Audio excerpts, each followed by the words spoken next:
Hey guys, welcome to Sota Sola. Yes, I rebranded. I used to be marshmallow minded and now I'm Sota Sola.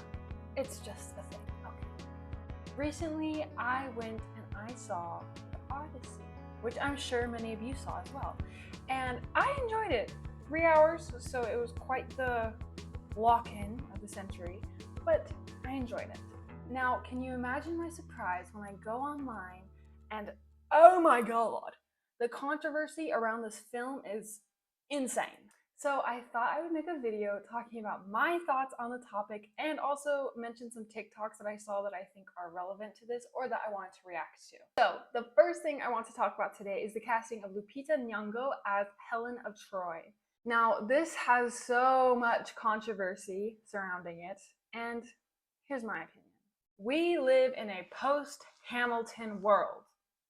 Get over it. It's really not that deep. Before we even get into this, let me remind you all that this whole film is based off a poem about Greek mythology. None of these people are real.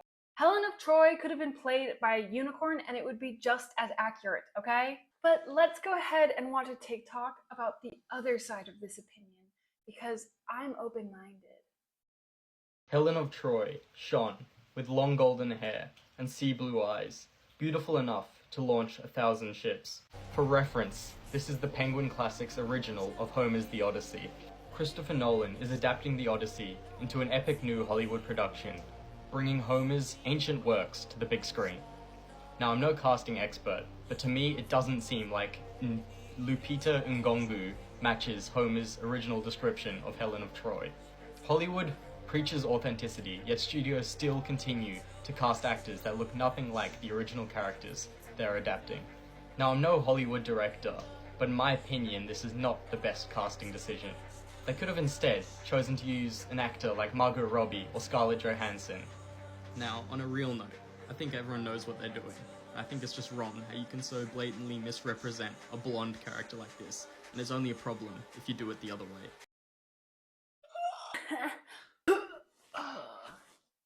Now, let's go ahead and take a look in the comments section. We're going to ignore the straight out racist stuff and scroll to some more interesting comments. Let's go. Homer never describes Helen's physical appearance anywhere in the Iliad or the Odyssey, nor does he ever state that her hair was blonde. This was likely a deliberate poetic strategy allowing each listener or reader to imagine her as they wished. Instead of providing detailed physical features, Homer emphasized the impression she leaves on others. Helen appears as a woman of divine beauty, like a goddess, whose extraordinary attractiveness was enough to justify a war that shook two worlds. Her beauty is never described directly, rather it is experienced through the words and reactions of those around her. You can search that. There's no such thing as the original book. The story was passed down orally for generations before someone actually wrote it into a book. Every single version you read is an interpretive adaptation. I think that's really important to keep in mind because this poem, this old story is so old. It's so old and it used to be passed down through storytelling. And so maybe one guy, he listened to that story and when they said she was so beautiful, he thought, oh, hell yeah, that's a fucking blonde with blue eyes. And that's what he told his kids. But maybe another person heard that story and his type was, ooh, a person with super dark, long hair and green eyes, and so he told the story with dark green eyes. It is literally just up to the listener what they would think of as the most beautiful person in the world, okay? Helen of Troy was born from a swan egg and is a mythical being. Homer also never references her race, so she can be any race realistically. Guys, hold my hand while I say this. I think it's more unrealistic that this person was born out of a swan egg than the skin color of her, okay? Of course, there's all these people fighting for a representation of Helen of Troy, more accurate and more real. And, what would a more accurate, real Helen of Troy look like? Well, let's do a quick Google search and look up Helen of Troy. So, this is a painting that shows up a lot when you look up that name. It was painted by Anthony Frederick Augustus Sandys in about 1867. 1867 was a long time ago. closer to the writing of the Odyssey than we are today. So therefore, Anthony probably had a better understanding of what Helen of Troy would have looked like, right? I mean, I'm just using your argument that anything in the past that's closer and more realistic probably has it better. So let's go ahead and take a look at what he painted. Oh, it's a woman with red hair, micro bangs. She seems to be overweight, and her lips are tiny, and her nose is really long. I almost feel like if they casted someone who looked exactly like this, they would also be bullied relentlessly. So I think that just goes to show that people want to see the beauty standard of today. Maybe this was the beauty standard in 1867, and that's what Anthony was really into. But guess what? Maybe not a lot of people are into this anymore. And so they're going to call this ugly, but that doesn't mean it's objectively ugly. It's so dependent on your location, your age, just everything. If they had casted a Helen of Troy that looked like that, everybody and their mama would have been saying, oh, that's a fat activism thing that they're trying to put out. There's no winning. There is no winning unless they casted a super skinny, white, blonde, blue-eyed person. There was always going to be something, okay? It really comes across as people cannot fathom the fact that men so long ago would have different preferences than they have right now. They could not imagine that a man would die for someone that they're not super horny for. I do not understand the discourse around the casting of a black woman as Helen of Troy for two reasons. Number one, Troy is not a real place, but it is situated in the eastern part of Turkey, you know, where people tend to have darker skin because of the hot sun. Feasibly, it's possible that Helen of Troy could have been black and maybe they just didn't care. Do you know the other reason I don't give a shit is because Helen of Troy is not a real fucking person. The Odyssey didn't happen. Who fucking cares if it's the ship that sailed the thousand seas or whatever the fuck? This is a real person, Taj al-Sultana. She is a princess from Persia. Historically, men killed themselves because she would not be with them. She is fuck ugly. If she can make men in Persia kill themselves, I see no reason why Helen of Troy, a fictional character, cannot be played by Lupita. I'm not going to try and pronounce her surname because I will fuck it up. But do you see my point? Don't you? This is a real person that people killed themselves over because they wanted her. What if the fucketh? What if the fucketh indeed? If you cannot possibly wrap your brain around the fact that different people at different times in a fictional world have a different preference than you, honey, you're a little self-centered. Brain that they think this is the most inaccurate part of the Odyssey. It says a lot about the American brain that they think this is the most inaccurate part of the Odyssey. If you ask a Greek person about this movie, there are at least 3 things that they're going to notice first.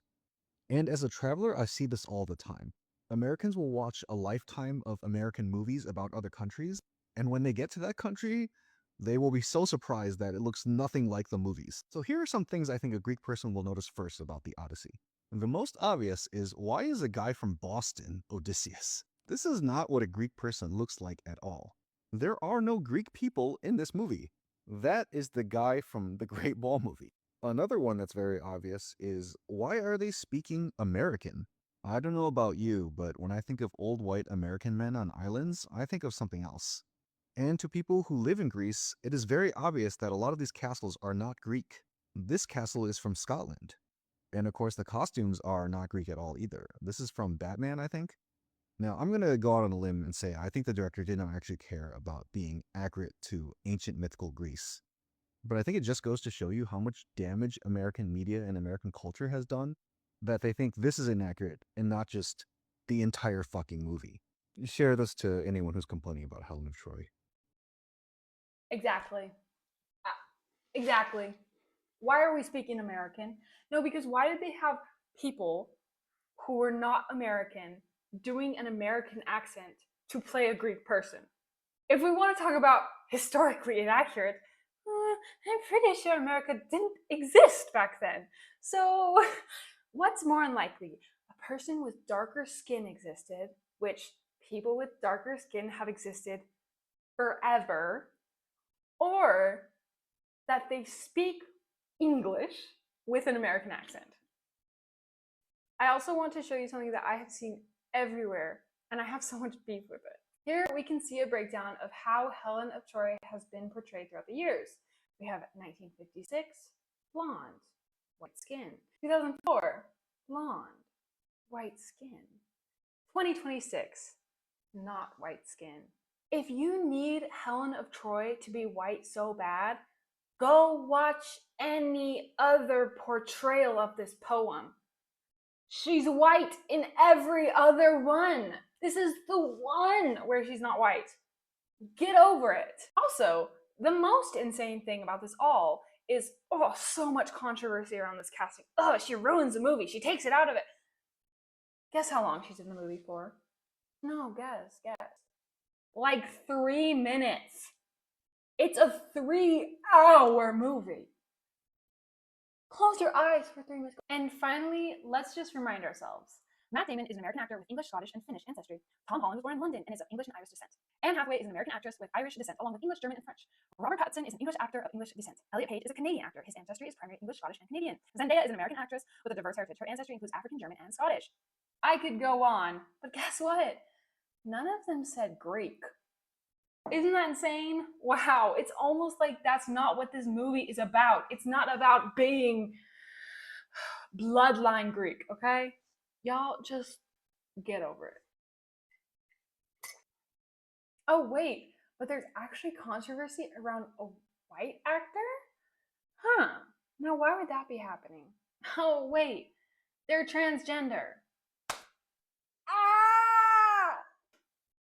So, the character Sinon is played by Elliot Page, who is a transgender man. Now, let's start off by saying, Sinon has about 5 minutes of screen time. So while we talk about that, let's just remember that 5 minutes. It's not like the story's about him. It's just 5 minutes. Also, I feel like I just have to remind everyone that feeling like you don't align with your gender given at birth is not some new phenomenon. This isn't a 2026 trend, okay?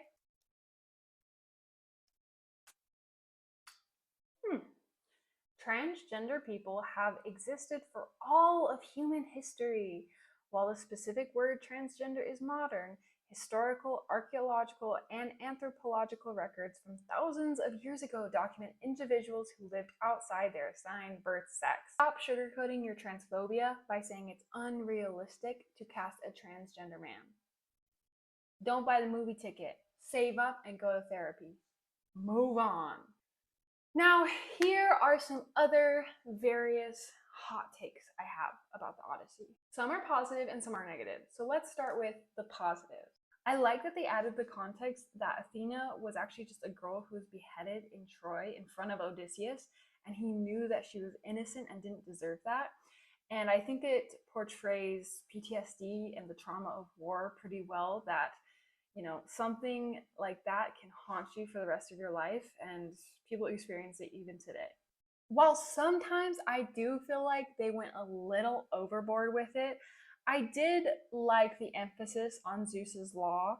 I think it very clearly communicated to the audience, explained what this rule was, and then showed you how Odysseus felt guilt because he disobeyed that law.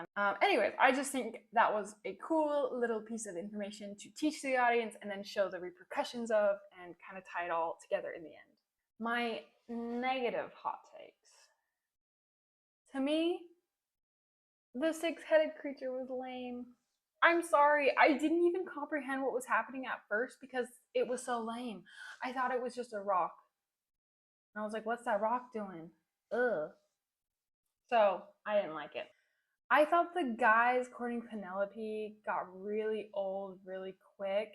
Like, I understand that that's a very important part of the story, but it would cut from cool, awesome action scenes back to just these guys chilling, eating and drinking. And I was like, oh, Come on. Come on, let's move. We know she's loyal. We know she's faithful. Let's go. Come on, come on. And finally, I think everyone's agreed hot take. Calypso looked crazy. Now, I might sound like a total hypocrite that I just defended the casting of 2 other people and now I'm about to rip into the casting of this other person. I literally think they casted the wrong individual. They could have casted another woman who was white with blonde hair that might have been better. I'm not saying it's about her race, her gender, her sexuality, okay? I'm saying I think they casted the wrong white lady. Now, no hate to this actor, but when I tell you, as soon as she appeared on the screen, it was like Zendaya was there talking and she's like, wow, which also I love how they did her costume, her outfit design, she just looks so goddess. And you see her and she's on screen talking to Odysseus and she's like, blah, blah, blah, blah, blah, blah. And then she disappears. And then you go back and Calypso comes on screen. Why did it feel like I'm watching a perfume commercial? She walks up to him like out of the water in like draping fishnets. Oh my goodness. Her hair's like slick back. She's like, Odysseus, hey. It took me out like that. And then we all know about the tortilla blanket she wears at the end. That was weird. I don't know. To me, her face was just a little bit too 2026, okay? Call me a hypocrite, call me whatever. That was not my favorite part. She just looked so yassified. Anyways, my final thoughts. I enjoyed the movie. I would recommend you go out and watch it if you haven't already and tell me your thoughts in the comments. Honestly, I really do think it was one of the best movies I've seen in a while in the cinema. I thought it was cool to read about how they avoided CGI in a lot of scenes. So I kind of went into the movie knowing some of the tricks and things they did. So it's like, when they get to a certain scene, I was like, oh, I know how they filmed this without CGI. And I genuinely thought it did make a difference in the viewing experience of everything not being CGI, because truly, I can't stand Marvel movies. I can't stand where it's like, am I watching an animated film or a live action film? Like, it was so cool to see some old filmmaking skills being used, and I really hope more movies do that in the future. But anyways, let me know your guys' thoughts in the comments and I'll see you in the next video. Bye!